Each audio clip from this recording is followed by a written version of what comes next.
Hello and welcome to Solo Playhouse. Oh, my name's Matt and my camera's not working. Having some technical difficulties today. um, and yeah, I'm not sure why. Sometimes these things happen, but we'll try and sort this out. Okay. Yeah, I've been struggling with some technical things. Hopefully, this is working and you can hear me. So very luckily, I have been talking to someone on another board game channel, One Last Hand. And Scott there, we were talking and we decided that we could exchange games, maybe swap games, that sort of thing. And so that has happened. I have sent him a couple of games. In return, he has sent me KINFIRE Chronicles Nights Fall. So I got it today and I was just excited to play it, but I'm going to play it on this is initially on my members channel, but then it will go out on public as well. So I have read through sort of the starting booklet, which is literally called Getting Started. And I have also started to set everything out for the combat, the first sort of round of that. But here it is set up, but we have some things to read out first. So I think that's where I will start. So this game, I think originally it came on cards, like all the story and the quests came out on cards. And then in a later version, the second version, I'm presuming they changed it to a booklet.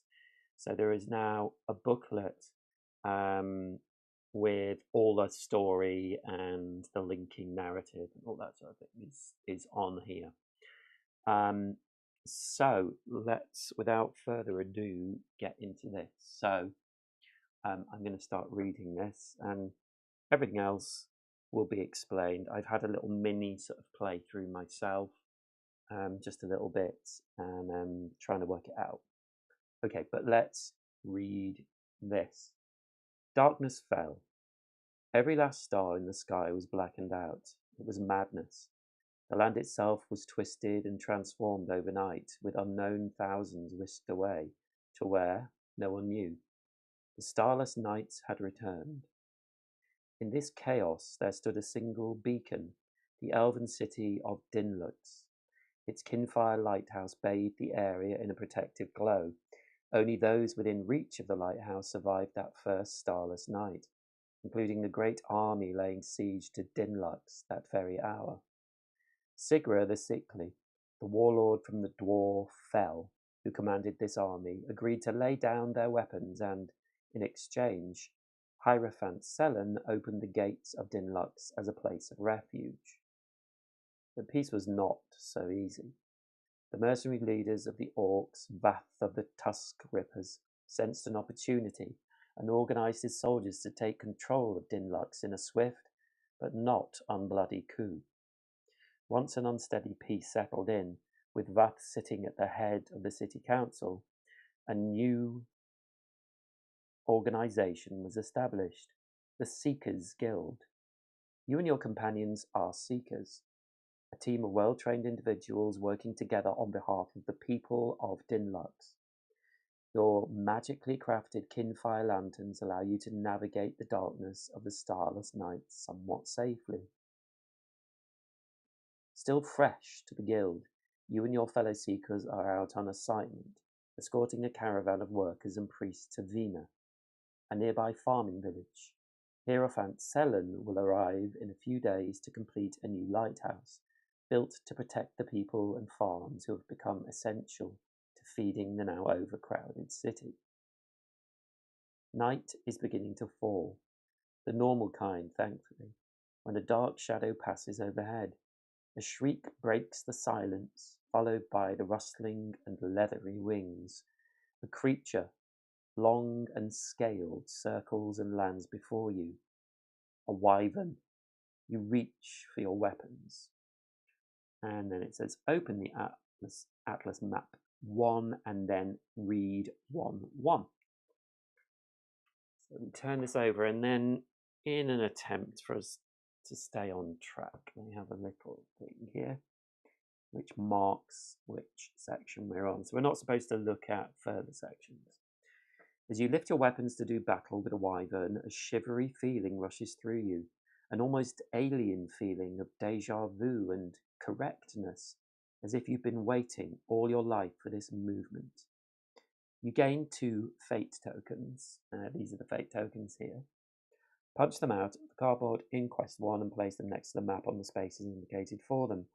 Next, go to 1:2 and refer to the combat rulebook found in Quest 1 to learn how to set up and play out a combat. So we go here to 1:2. So these fate tokens are explained on the board, which I always like a bit of that. Before drawing a chit from the bag, the seekers may drop a fate token into the void to draw 4 chits instead. And we have this box, which is the void box, and we can put tokens in there. And so I presume there's a finite number of them. So then we go on to 1.2. Battle setup. So I have already set everything up for the battle. So we have the wyvern here. They have 30 health. So we have a tracker here. And then these are the actions that the wyvern can do. And these are pre-selected in the book. So you can see here, there's the top one, 1 to 5, second one, 6, 7, 8, 9, and I forget what that token is called, but there's a token there. And then the bottom one, 10, 11, 12. And it also has 30. So we've done that. So we'll get back to the wyvern and what it can do. Then we have this on the map. So you can see here, this is where the wyvern starts. I'll just move this down. Here's the wyvern, and I'm using the stand, but it's obviously laid down like that. And then we have 4 spots on here. 1, 2, 3, 4. And that's wherever our heroes can go. So we have, and I'm using these just backed in colours because she's purple, Valora Helmsman. And we also have, and she's an archer, so she does ranged attacks. And we also have Core. So we'll put Core here. And that's it. And then it says, if a seeker is defeated, you lose the quest. Go to 1.3. If the wyvern is reduced to 0, go to 1.4. And in my test playthrough, I died. So let's go to the full table. So I think, yeah, I mean, you can certainly see Core, and the purple is a little bit dark, but at least you can see. I think it's better than just being off. Yeah, gets a bit indistinct. So we will do that at the moment.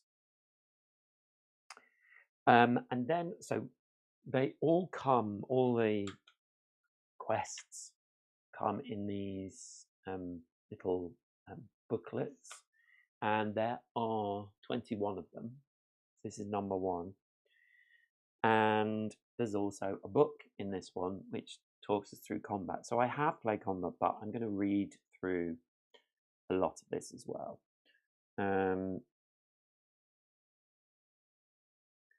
So we've set up the battle, we've done all this, and then it says starting Seeker hands. Shuffle your Seeker deck and draw 7 cards into your hand. So we have 18 cards in each of our heroes' decks. 1, 2, 3, 4, 5, 6, 7. Seekers decks. Let's call them Seekers. So now I have 7 cards, and as long as I've got an action card in my hand, that's good. And they're all the right way around. Yeah. So Valora has that. So we'll do the same for core. 1, 2, 3, 4, 5, 6, 7. Look at his hand, and he has actions, although not that many, only a couple.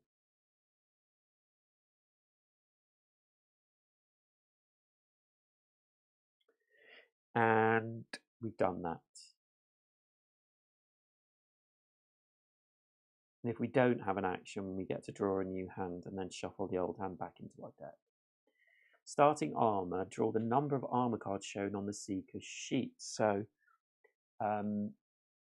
you can see here core has 3, so I've already got 3 armor, so they will go into his hand as well. So these armor cards will protect him, but Valora has 0, so she doesn't get any armor in her hand. Then we have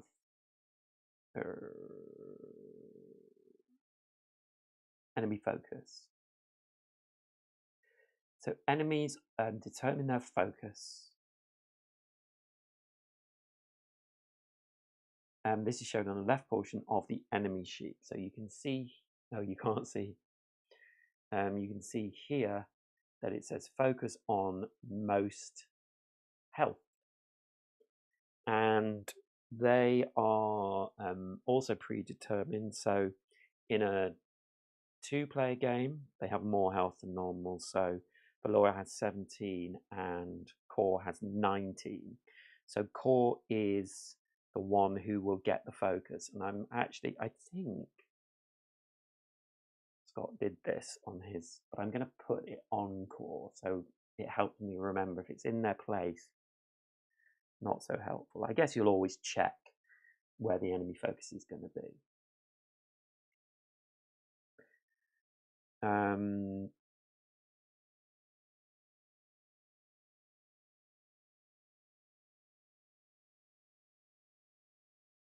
Okay, and then it talks about the lantern card. Make sure your lantern card is placed face down next to your Seeker deck. The side that reads lantern charging should be showing.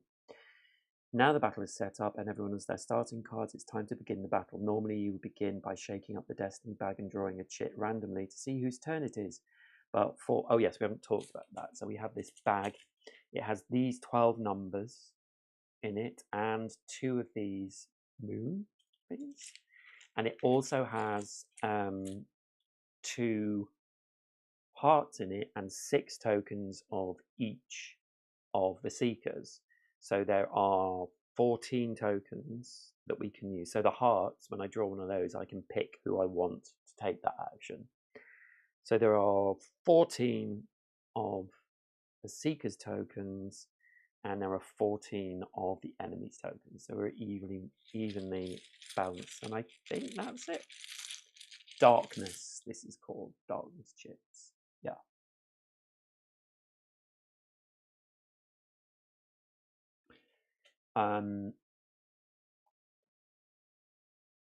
So yes, we're going through the combat example. So you, the player that is reading this, are going to take the first turn. So look in the bag for one of your Seeker chits, draw it out and place it in the spent chits area on the left side of the board. Whenever one of your chits is drawn from the bag, that chit is spent and then you get to take a turn. So I will draw one of Valora's tokens out, which is a purple one, and we'll put it in the spent chits. And then it says, if you look at the beginner's, for the purpose of the example, you received a special one-time attack. Look in the quest 1 cards for the beginner's luck card and add it to your hand. So this is beginner's luck. So it will go into our hand.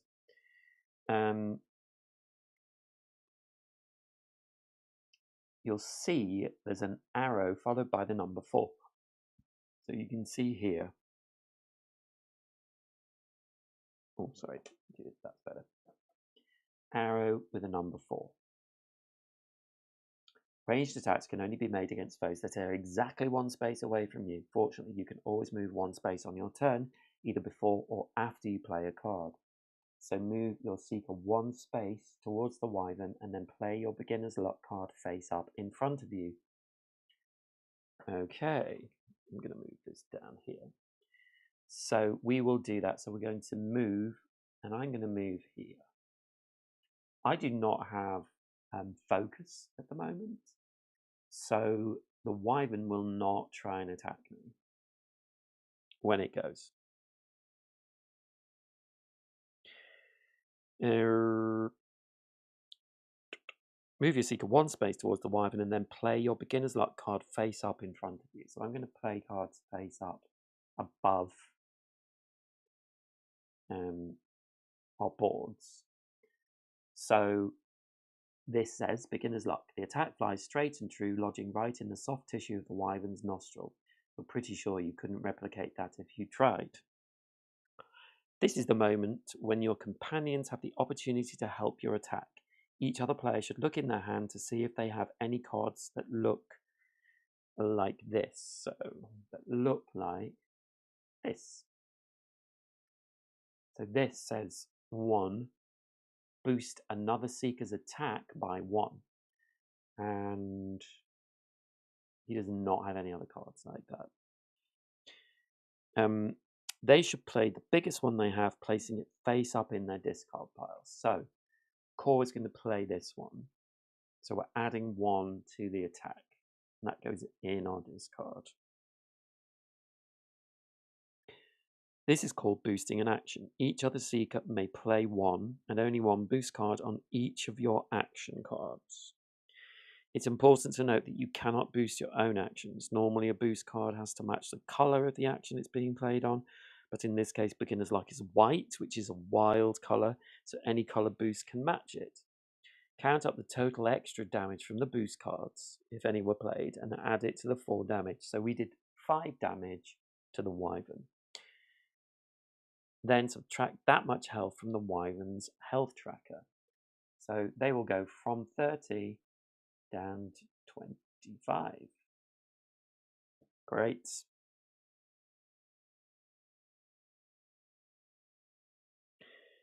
Turning the dials to the new total, a solid first attack. Oh, whoops, one last itty bitty detail. See how the 4 on your Beginner's Luck card looks like it has darkness around it. Well, that means that the attack enrages an enemy when you hit it. Oh, I forgot this. So if you don't already have the Wyvern's focus token, take it from the Seeker who does and place it on your Seeker sheet. It'll be fine, probably. So we do have focus on us. After you finish resolving an action card, place it face up in your discard pile. However, Beginner's Luck is a one-time action and only has the disposable trait on it. That means instead of discarding it, you must remove it from your deck and return it. So it goes back. That's all that card is used for. After moving and acting, you check your hand of cards to make sure that you have at least 1 action card left. You do. And if so, that ends your turn. Yeah, so action cards are cards with action at the top.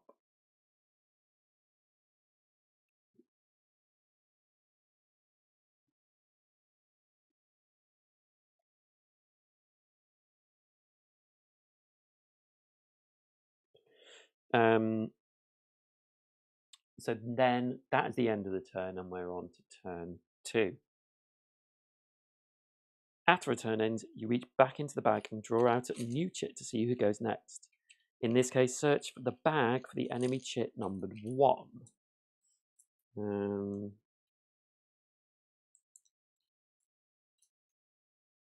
It's not there.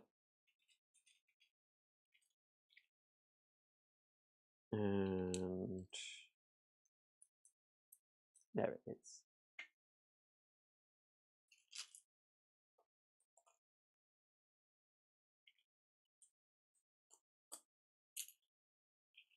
Just putting them all back.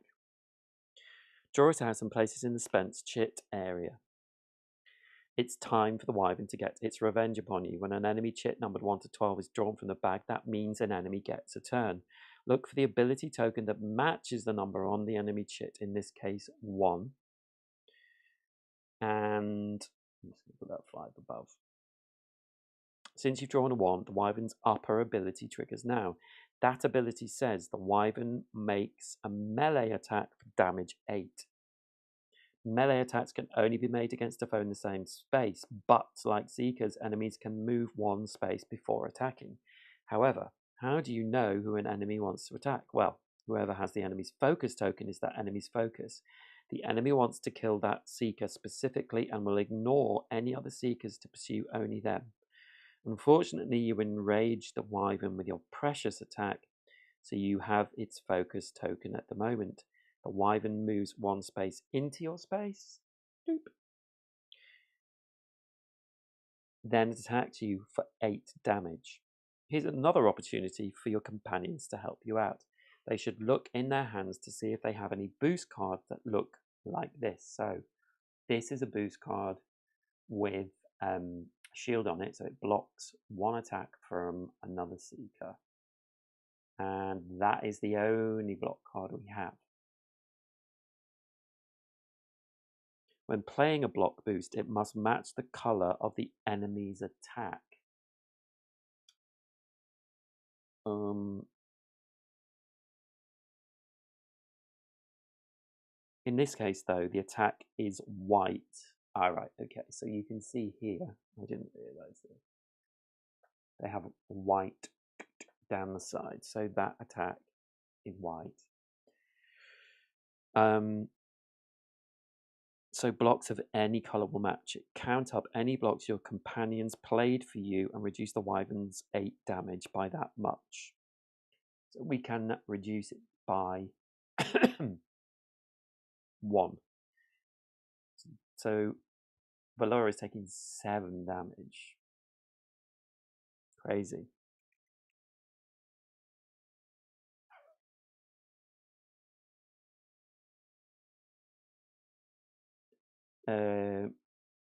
Here's where your armor will come in handy. For each armor card you have in your hand, reduce the damage you're taking by 1. So if you have 3 armor cards, reduce the damage by 3 down to a minimum of 0. Then after your armor reduces any damage, you must discard 1 armor card from your hand, returning it to the pile of armor cards. It's very like the shells in Tidal Lace 2. So if you had 3 armor cards, the damage would be reduced by 3, and then you would discard 1 of your armor cards. Using armor is mandatory if you have any. You can't skip using it in order to save it for later. After your companions have blocked what damage they can, and your armor has reduced the damage further, any remaining damage is now your own problem. Reduce your health by that amount, rotating your health tracker down to the new total. After the wyvern attacks, its ability says it refocuses. This means the wyvern resets its focus to use its default condition. That is, it focuses on the Seeker with the most health, moving its focus token to that Seeker. So it will move back its focus to Core. Note that if the wyvern hadn't been able to move close enough to attack you, its attack wouldn't have triggered, even if it could have moved to another Seeker instead. After all, it didn't care about that Seeker. It wanted you dead specifically. Okay, so that's quite important. It will always just attack the focused Seeker. Even if it can't get to it, it won't attack another Seeker. Now that the wyvern's upper ability is fully resolved, its turn is over and this example is finished. Good luck in battle. Now that you've experienced a couple of turns, you're familiar with the most important rules for battle. All that's left is to go over some details, so you have them here if you need them later. So we have melee attacks, we have ranged attacks. We have a ranged or melee attacks. Blast attack hits all foes in the targeted space, which the wyvern does have. Friends are not affected. So for instance, if you make a 3 attack and all enemies in the same space as you will take 3 damage. There's normal damage that doesn't draw an enemy's focus. There's damage that does. There are attacks that inflict a hurt status to its target. in addition to damage. This works the same for weak, stunned, and trapped. Hearts, gain 2 means to increase your current health by 2. Seekers may not exceed their starting health. Enemies, however, may exceed their starting health unless their abilities state otherwise. So suffering damage, gaining 1 armor card.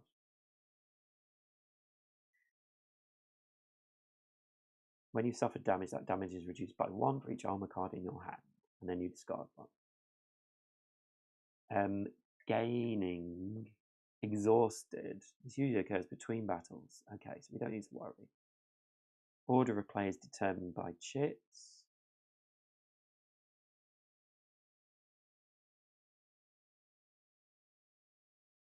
Yeah. When a heart chit is drawn, place it on the empty spaces on the time track. The players then choose a seeker, and that seeker takes a turn. When a darkness chit is drawn, place it on one of the empty spaces on the time track, then look for the matching darkness ability. When all 4 spaces on the time track, so this is the time track here, are full, it's time to reset the destiny bag. At the end of the turn, return all spent chits and chits on the time track to the destiny bag, then shake the bag to mix up chits. Fate tokens. Sometimes you may find yourself in a life or death situation. At this moment, fate tokens can turn the tide of battle. If you have any fate tokens, you may spend 1 before drawing the destiny bag. Take that fate token and drop it in the slot on the void box.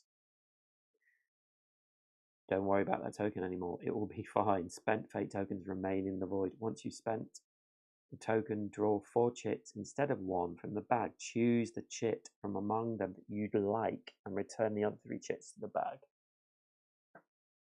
And if there aren't 4, just draw as many as you can. You can only have 3 fate tokens.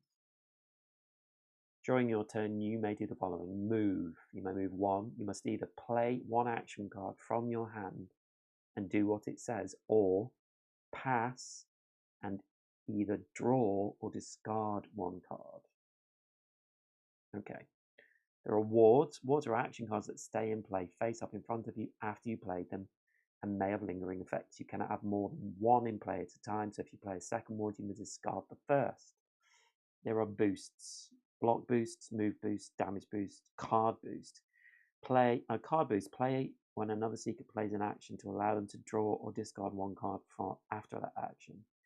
Any card may be discarded. A card boost must match the colour of the action it's played on. Health boosts, regain health. Redraw boost, play when a chit is drawn in order to return that chit to the bag and draw again. Redraw boosts aren't played on actions or attacks, so they don't have to match the colour. Playing boosts on white or 2 coloured cards. When a player plays a 2 coloured action, another player can play a boost on it that matches either colour, and white is wild. And then refilling your hand. If you ever find yourself without any action cards in your hand, immediately discard your hand, returning any status or armor cards to the supply. After you draw a new hand, draw armor cards equal to the number shown on your seeker sheet. If you play your last action card and a plus-minus card boost is played, refill your hand before resolving the boost card.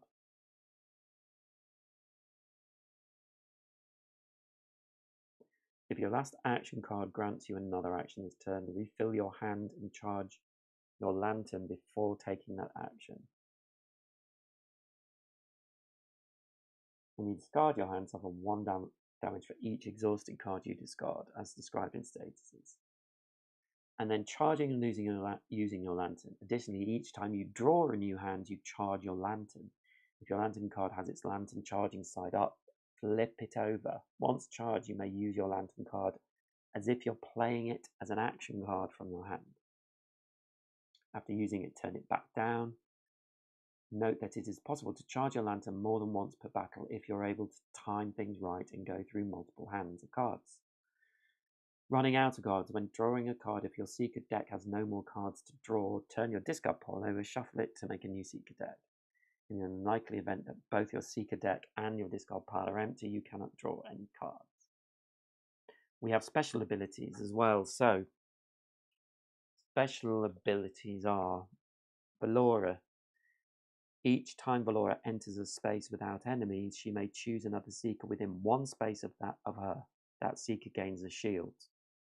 And core, each time another seeker within one space of core is damaged, core may redirect one damage from that seeker to himself. So yeah, he can protect Valora and she can give him shields. And then an enemy's turn, when a darkness or enemy chit is drawn from the bag, it triggers the ability next to the matching token. For example, chit 3, blah, blah, blah, active and passive. Enemy focus. An attacking enemy moves up to one space in the direction of their target, the seeker with their focus token, and then tries to attack. When making a melee attack, the enemy attempts to move into the seeker's space to attack. When making a ranged attack, the enemy attempts to move into a space one space away from that seeker.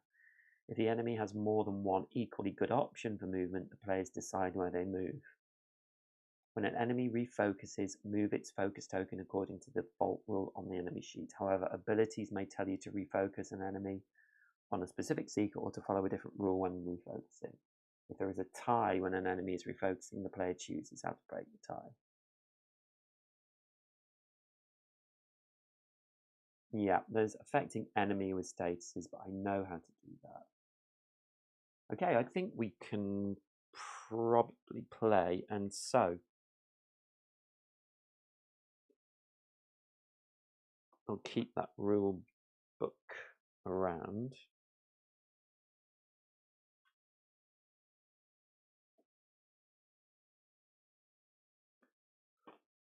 And I'm going to have a little drink of water.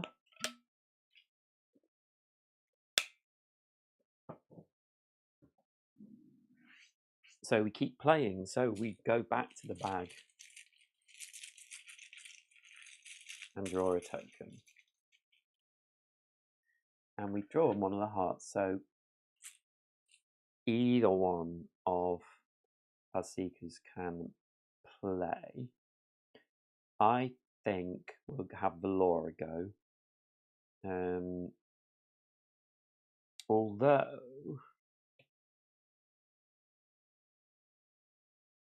yeah, I think we'll have Valora go. So he doesn't have any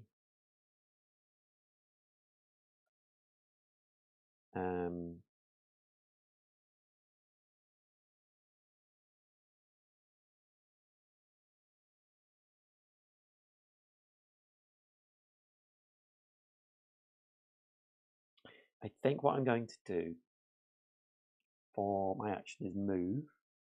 I'm going to move here.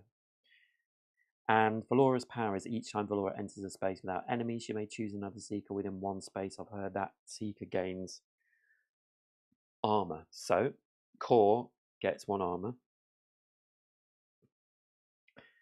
And then she's going to play this action, which is shot to the knee. So ranged attack. You fire at the enemy, hitting them right in the leg joint. That ought to slow them down. So she will get focus from this. So we'll move that token. But it does 2 damage.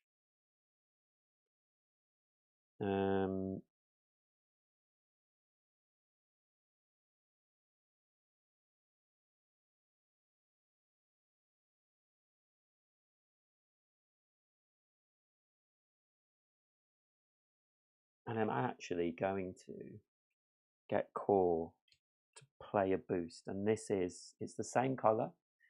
This is give another seeker an extra movement. So she will have an extra movement after this. So we're doing 2 damage to the wyvern. And it also gets 2 hurt. So hurt cards for enemies, I get to put them on one of any of their actions actually. So for example, with this one, hurt, I'm going to put this here and here. So when these activate, it will automatically trigger. Discard this card, the enemy suffers 2 damage. So it's going to take damage, which is good. So, Cause played 1 boost. We've played the card. That will go in their discard. And then we have an extra movement. So I'm actually going to move into the same space as Core. Because now the Wyvern is 2 away and can't get to us, I don't think, on its next turn. When it has 1. So that's the end of the turn.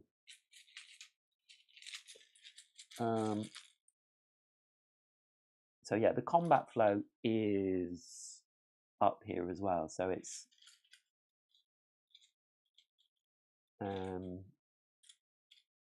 Seeker chits, enemy chits, heart chits, darkness chits. Check the time trap when it's filled. Yeah, that's all good. So we're drawing a new chit, and it's number 4. So number 4 is this top one, which is the bad one, which is good because it's not able to do it. So it is getting the hurt. Discard this card, the enemy suffers 2 damage. It's got a bad name.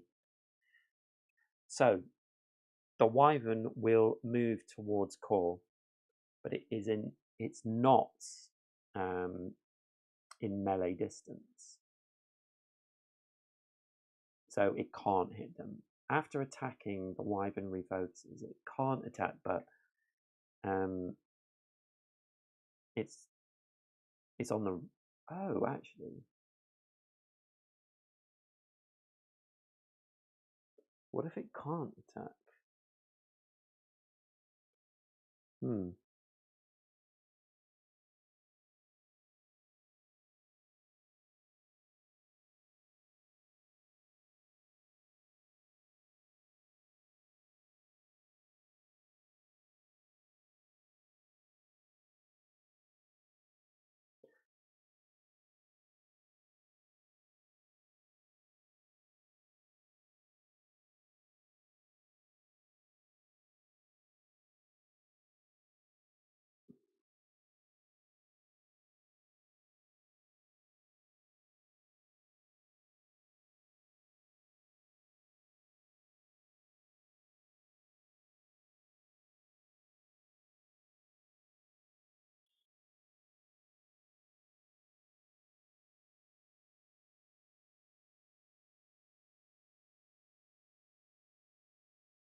Yeah, it's saying that it won't attack, but I'm just going to check on BGG.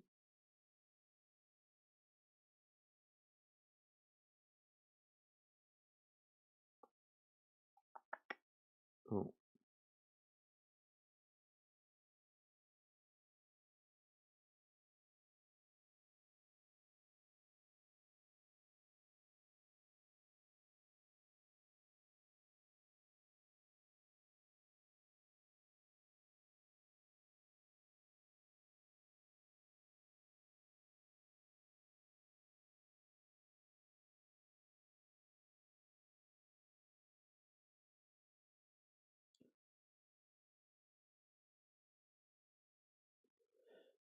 I generally rule that if an attack doesn't happen, then you skip any before attacking or after attacking effects. That said, refocusing is a bit of an exception here. It will still go off by doing so. It makes the attack possible. If it makes the attack possible. So if an ability read before attacking, focus on the Seeker in the enemy space, and the enemy is focused on the Seeker several space away, but there's a Seeker in its space, it will shift its focus. As for skipping everything else in the text box, remember that the skipping of a non-attack effect only applies to text that says before attacking or after attacking, and nothing else. So an enemy will still heal itself or what have you, even if stunned, as long as that trigger text isn't present. That kind of doesn't answer the question. Focus only changes when something actively changes it and attack.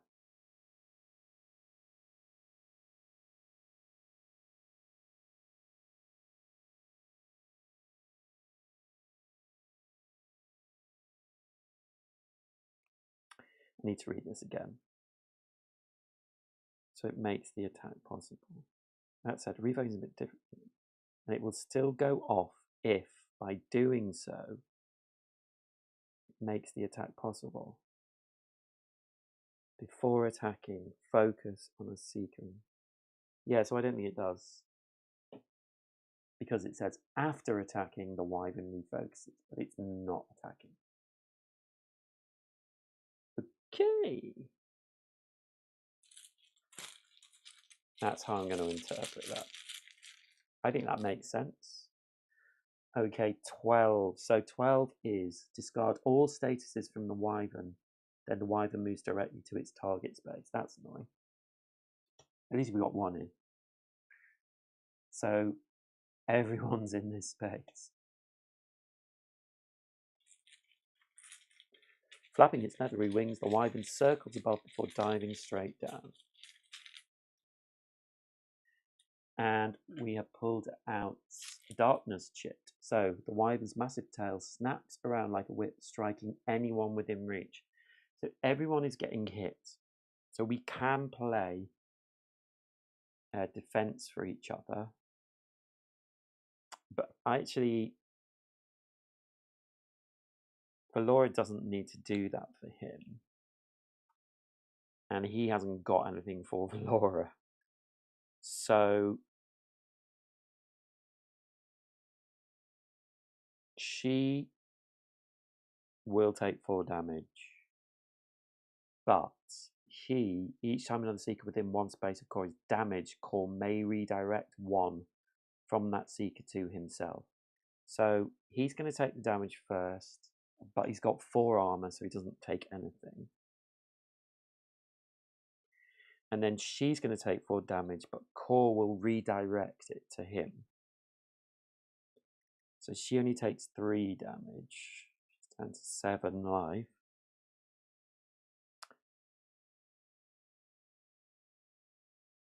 He takes another 1, but I'm just going to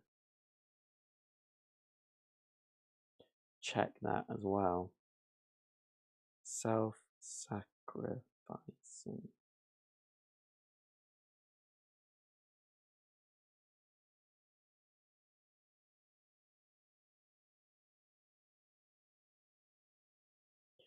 So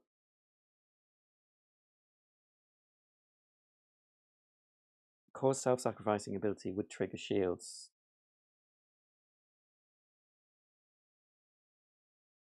Yeah.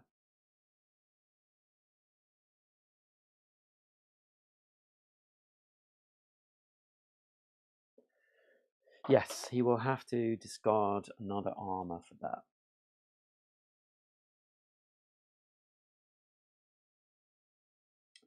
Okay. So that was 4. And they've both taken their damage. So, another chit.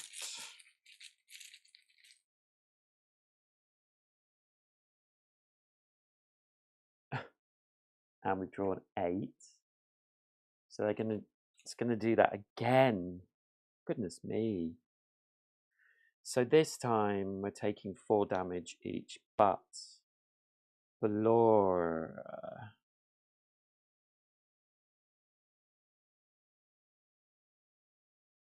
is going to play a 2-block 4 core. So he will take no damage, but will lose 1 of his armor. And then he can take a damage for her, lose his last armor, she takes 3. Wow. Very unlucky draws here.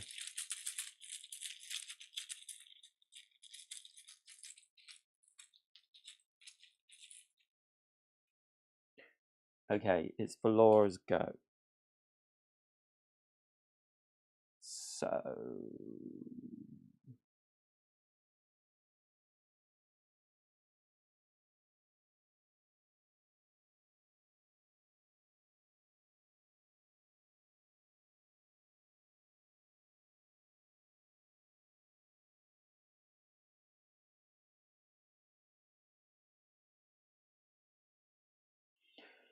I have a few attacks here.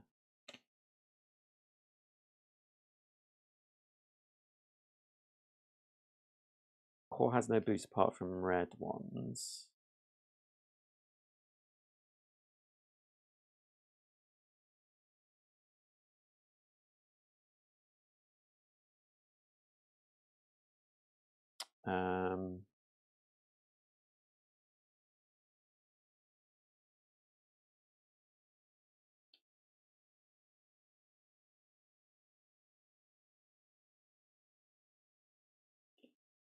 So I think she's going to play Splatter. Splatter Arrow.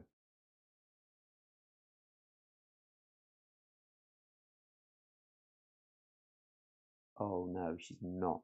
No, we're going to change our mind there. So she's going to move and play Quick Shots. Quick Shot is a free action, so we perform another action after this one, but she has Laura's bow in her hand, which says when you make an attack, if you show that this card is in your hand, your attack gains 1. So we're doing 3 damage, and he can't add anything to that. So we'll do 3. 1, 2, 3, so down to 18. And that is a free action. So we can do another action now. And we will play Capture Rune. You draw a complicated pattern in the air. Energy forms into shackles to bind your enemy as spikes close in around them. So we're doing 2 damage plus a hurt. And we can show that card again, so it's 3 damage. Yep. 3 damage. And we get 1 hurt on them, so I will put it on 8 and 4. It doesn't really matter, so I'll put it on this one.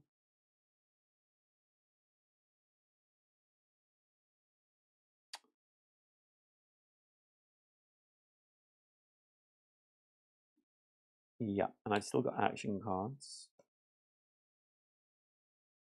So scared because I've only got 4 health. Now, I did move, so I should use my Guardian from afar and given Core 1 armor. And also, each time another Seeker within 1 space. No, that's not happened yet. Could really do with some health.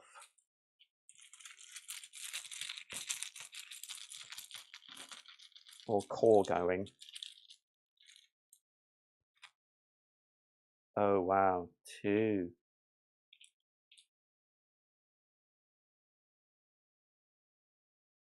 So this is going to be it for Laura. Wyvern's going to move here.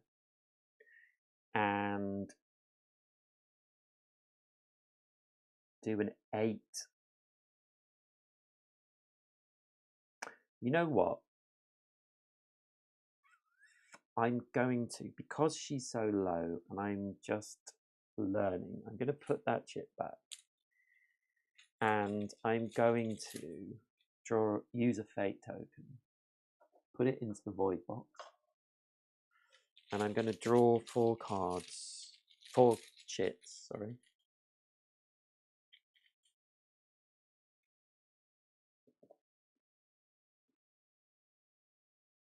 So I'm going to use one of the core chits and put these back. Can you believe I drew out all our cards, all our chits? So core is going to go. Oh, he's got a ranged attack. How interesting. So Core is going to move here. No, in fact, he's going to move here.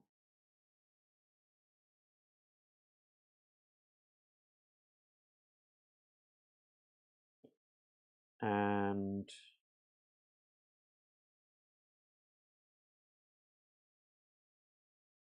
no, he's going to move here.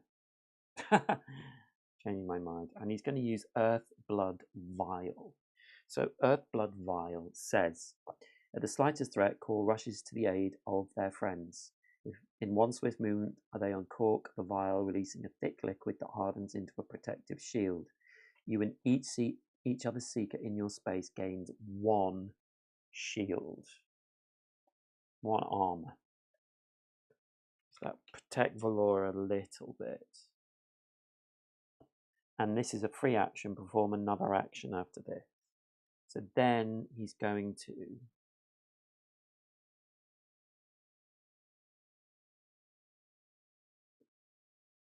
play Vengeance of Stone. And this is a free action. While this card is in play, enemies suffer 1 damage each time they move. Great. And then he's going to play Pierce Defenses.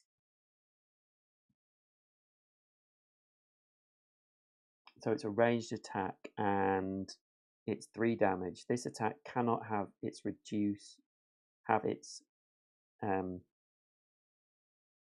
attack reduced. And it is also an action which will get focus on him, which is good. So he's going to do 3 damage. We can't add anything to that. We could give Core another movement, which actually might as well do, because once the way we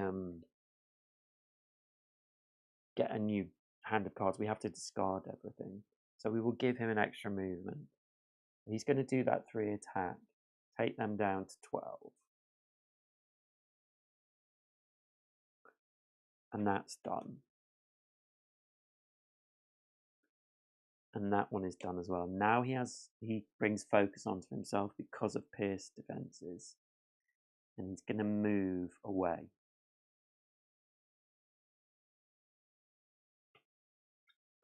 And he has no action cards in his hand. So then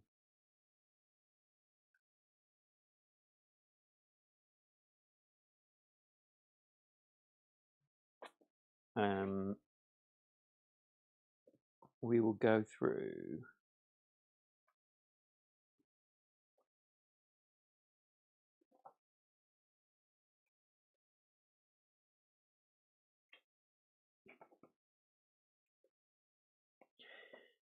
after you draw any status or armor cards to the supply. So everything goes back. And this goes into the discard. And then he draws 7 cards. 1, 2, 3, 4, 5, 6, 7. He will also get 3 armor.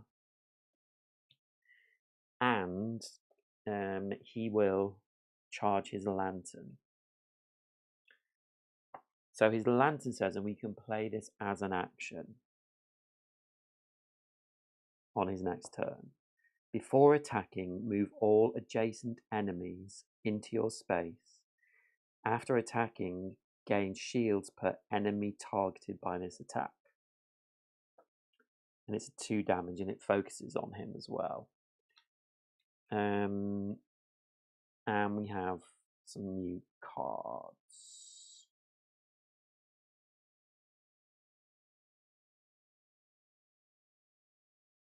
He's got some good cards here. So Shard Whip is a 2 attack plus 2 for every shield you discard. So we could do some damage with that. You can boost an attack. You have guarded strikes. We gain a shield. This is a 2 ranged attack and it's also stunned, which stops the enemy from attacking their next turn.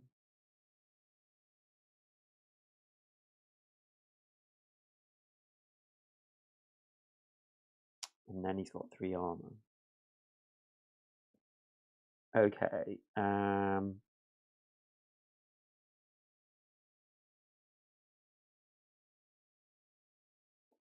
Great.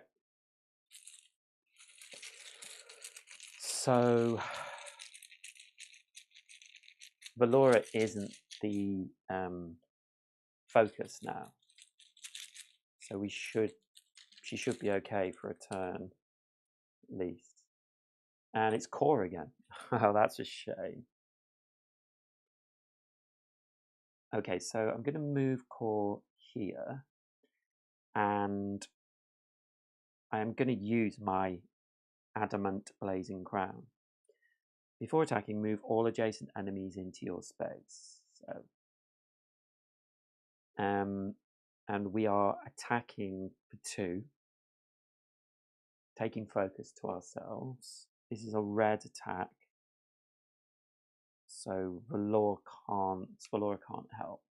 So we do 2 damage. Oh, also, while this card is in play, enemies suffer 1 damage each time they move, and I made them move. So down to 9. And then after attacking, gain 1 shield per enemy targeted by this attack. So I get another shield, and that is used.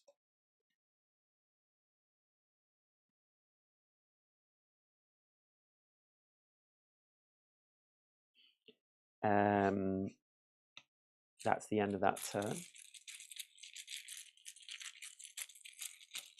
Feels like the Wyvern hasn't, I shouldn't say that, should I? Yeah, so 10. Discard all statuses. Oh, come on. The Wyvern moves directly to its target space, so it's just staying where it is. It's flown up, flown back down.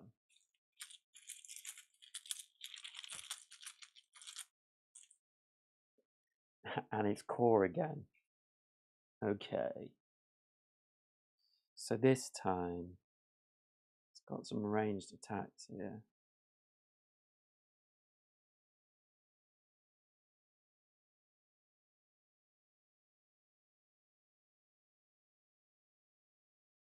I think he will use Guarded Strike. It does 2 damage. 1, 2. After attacking, gain shield.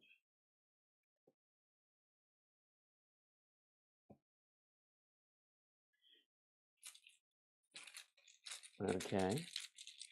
Wyvern's down to 7. And it's core again.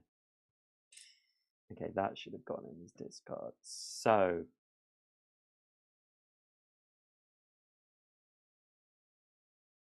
I'm going to move 1. And then I'm going to play this card, Aftershock. This attack targets another enemy in range for every shield you discard, but there's only 1 enemy. So it's a 2 attack, so it does 2 damage. And it also stuns, so I'm going to put the stun on this 8 attack, hoping that that stops it from doing that big attack. There we go, because Valora can't help with these because she just has actions left. So we'll draw another chit. And it is Valora. So I don't really want to draw the focus to her.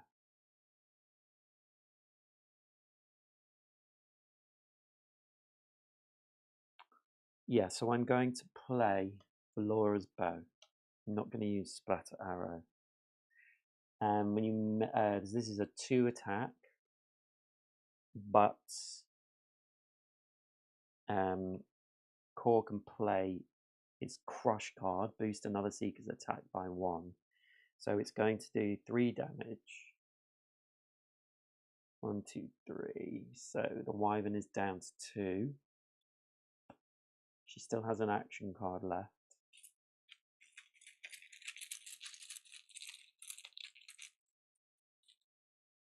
Okay, so we can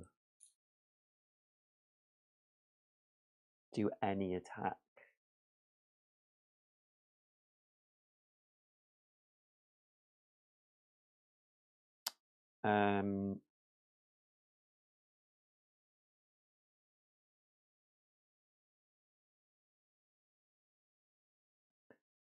So I'll use Shard Whip. And it's 2 damage, plus 2 for every shield you discard. The Wyvern is going to die, but I have some foreknowledge that it's going to come back. But I don't actually know if discarding will add hits to that. I can't remember.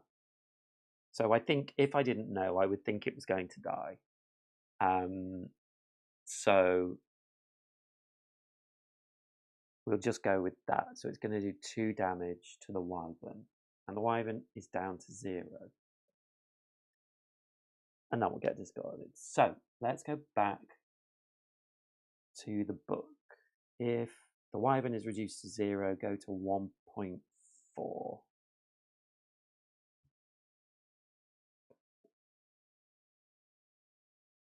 So 1.4. The Wyvern folds its wings over itself, finally defeated.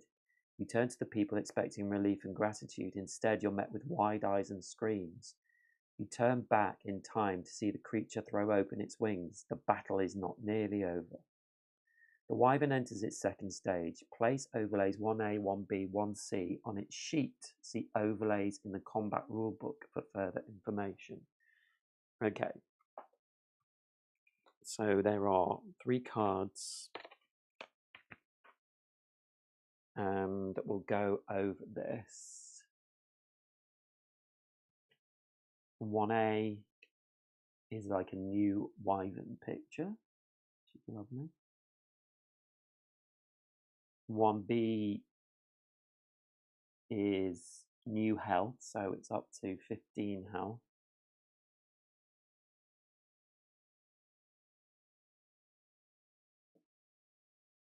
New C.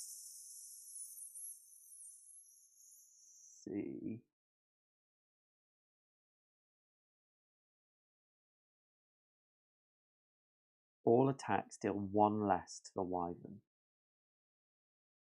Okay.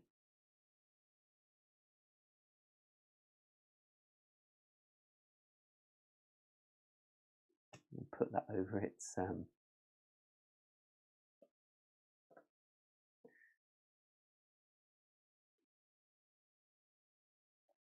When an enemy enters a new stage, remove all statuses from its sheet and reset its health to full. Ugh. These statuses, come on. Any leftover damage from the previous stage is ignored, and any ability tokens now on passive abilities are divided among the enemy active abilities. Any ability tokens.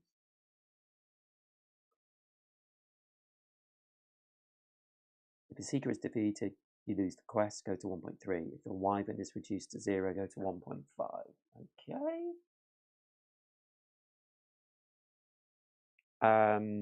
Yeah, so that was the end of his turn. So we are drawing, and I'm worried now because we don't have a lot of chips left. Yes, so, okay, so it's going to do its middle ability, which is move 1 and do 4 damage to everyone in that space. It's moving towards Core. So it's going to attack him for 4. But he has 1, 2, 3, 4, 5 armor. So he doesn't take any damage. It moved. So Cord still has Vengeance of Stone out. I don't think wards go away. Any ability tokens now on passive abilities.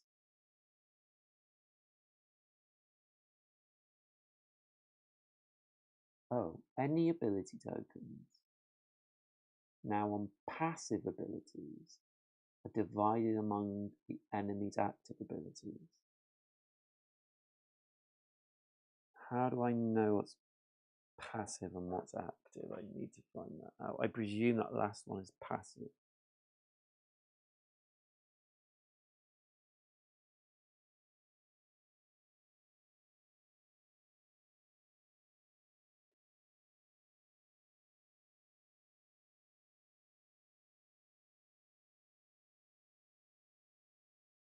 When an enemy is defeated, if there are any other surviving enemies, transfer the ability tokens from the defeated enemy to the surviving enemy.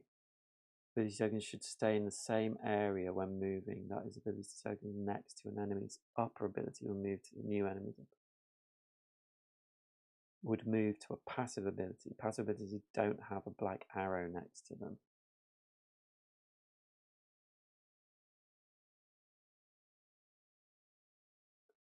Some enemies, when reduced to 0 health, enter a new stage. When enemies enter a new stage, you may be instructed to place overlay cards on their sheets. The enemy is then reset to full health and any status, any excess damage from before.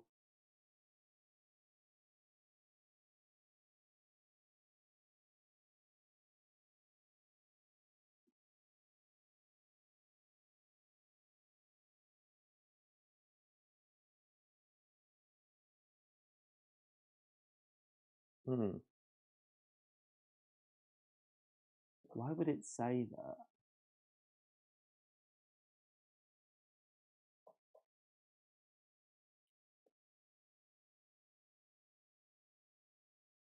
Two, 5. Oh, this goes here.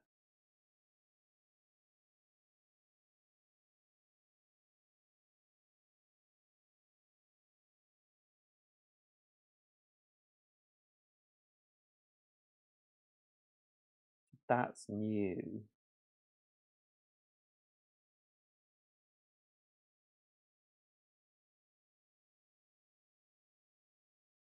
All attacks deal 1 less to the wyvern. So these must be divided.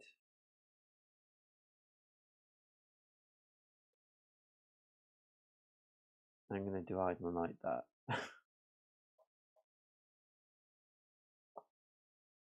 I think. Yeah. Okay. I think that's right.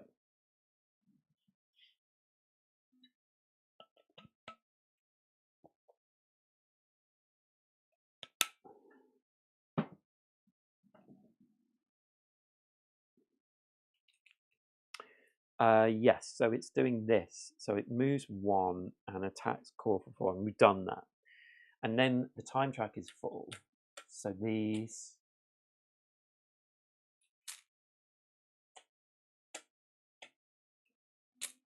are all going back in the bag.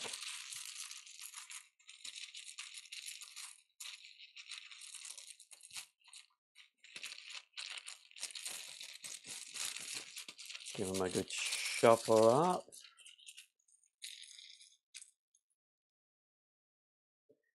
And it's immediately this. So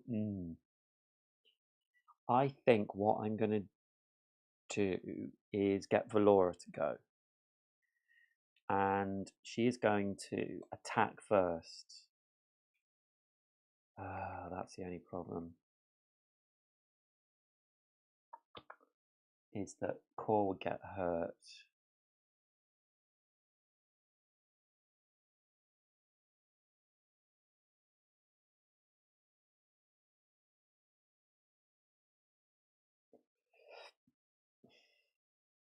He's got a lot of health though.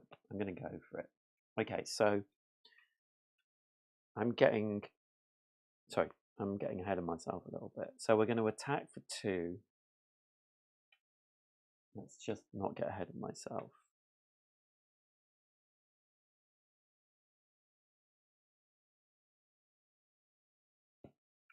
Yeah, I'm going to attack for 2 on the wyvern, so it will take 2 damage. And then it will get hurt.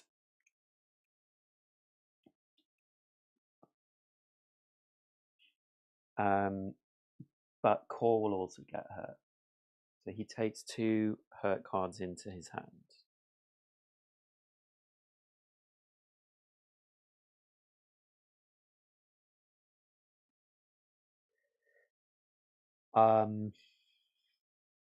And then she doesn't have any action cards in her hand. So we return the armor.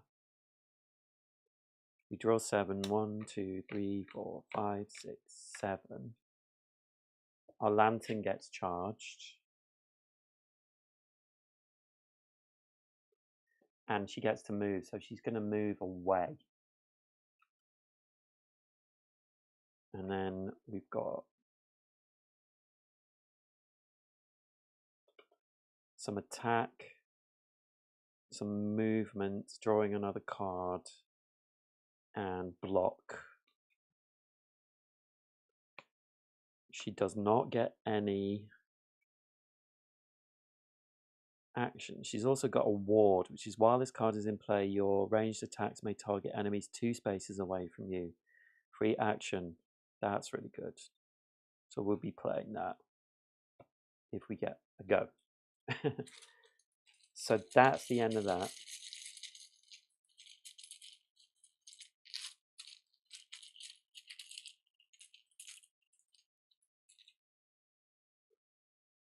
And it's Core to go. So he has hurt. So while any hurt cards are in your hand at the start of your turn, suffer damage per hurt card in your hand.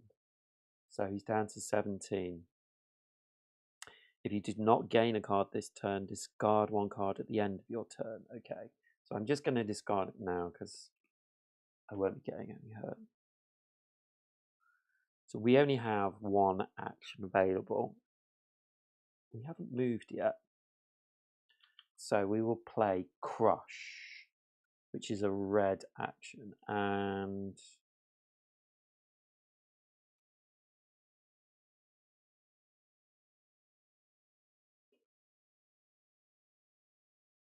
nothing we can add to that. So we're doing 1 damage, +4 if you discard a shield. Well, yes, we'll do that. So it's a 5 damage.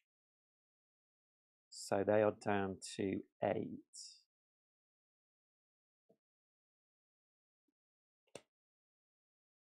That's the end of Core's turn.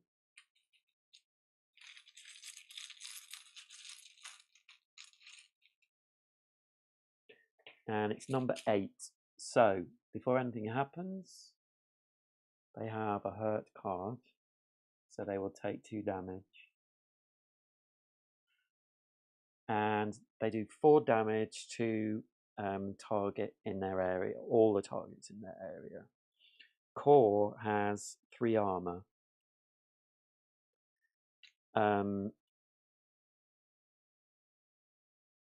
But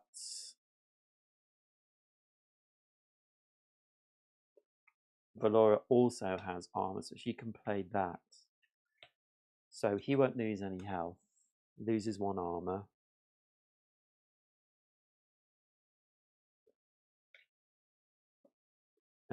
So that is the Wyvern's turn.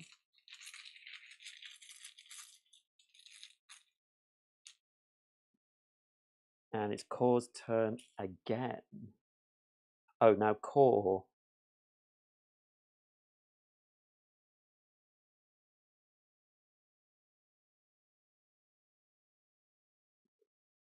doesn't have any action cards, so we should have had, it would have been the same, so he would get 2. Those go away. Do temporary status cards stay in?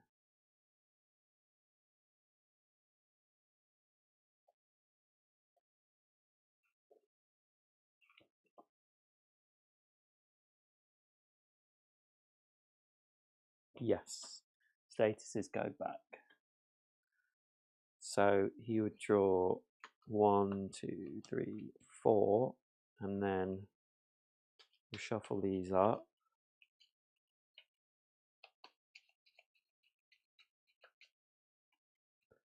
Five, 6, 7, and his lantern will light as well.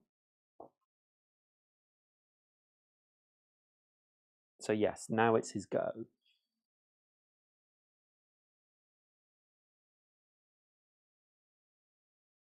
He has a taunt, so return the chip to the bag and draw again. I can play that at any time. So he's gonna move.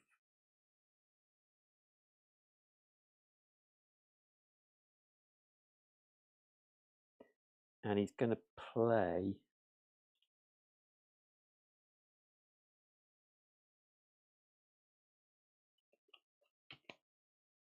he's gonna play pierce defenses.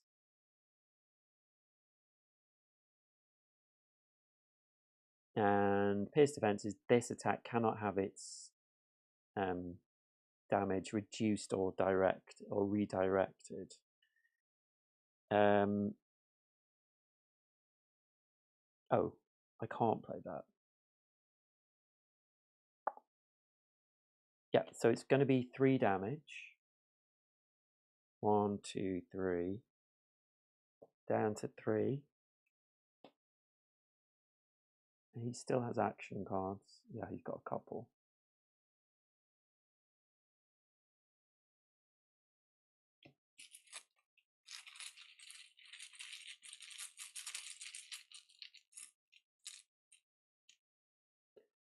And it's a 5, so... Oh, this is this one. So, hurt happens, they lose 2. And then they're going to move towards core. Do this 8 damage. So, he has 2 armor, so it's reduced to 6. And Valora can't help. So he takes 6 damage, so he's down to 10. Oh, and the wyvern moved. So before that even happens, because of his vengeance of stone, they take 1 damage, and they're down to 0. So actually they didn't manage to hit that 8. So that's it. So then we read 1.5. 1.5 says, "At last the wyvern is slain. Some of the merchants from the caravan casually asked to purchase the wyvern's carcass. Apparently they have a variety of uses. You look up at each other and then agree, provided you can keep some of the winged leather. You take the money they give you, but don't offer to help as they load the stinking carcass onto the wagon. You gain 6 coin. You continue on the road to Vinya, wary and unsure what else may lie between you and your destination. This quest is over. The next time you play, proceed to quest 2. I don't know how we... Once battle is over, the seekers return to their starting health, discard their hands, returning any armor or temporary status instead of appropriate decks, and shuffle their discard pile and remaining deck together to form a new deck. Charged lanterns are turned face down once more. Lingering statuses remain in the seeker's deck until they sleep at an inn. Terrain, overlays, void. Doesn't say anything. So we have 6 coin. The next time you play, proceed to quest 2. Quest 2 is Troubled Waters.